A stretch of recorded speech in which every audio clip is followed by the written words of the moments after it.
బాధ్యత మనకుంటే భవిష్యత్తు భావితరానికి బాగుంటుంది.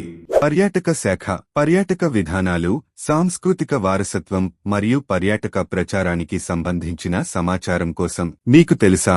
2024లో భారత పర్యాటక శాఖ తాజా కార్యక్రమాలు ఏవి? వ్యక్తిగతీకరించిన ప్రయాణ అనుభవాలు మరియు సమాచారం కోసం డిజిటల్ ప్లాట్ఫారంలు మరియు మొబైల్ యాప్ల ప్రారంభం. పర్యాటకాన్ని వైవిధ్యపరచడానికి మరియు ప్రసిద్ధ సైట్లలో రద్దీని తగ్గించడానికి ఆఫ్బీట్ మరియు అంతగా తెలియని గమ్యస్థానాలను ప్రోత్సహించే ప్రచారాలు. స్థిరమైన మరియు పర్యావరణ అనుకూల పర్యాటక పద్ధతులపై దృష్టి సారించే కార్యక్రమాలు. సాంస్కృతిక వారసత్వ ప్రదేశాల పరిరక్షణ మరియు ప్రచారంతో పాటు అభివృద్ధి చెందుతున్న పర్యాటక ప్రాంతాలలో మౌలిక సదుపాయాలు మరియు సౌకర్యాల అభివృద్ధి. సమాచారంతో ఉండండి, సౌకర్యంతో జీవించండి.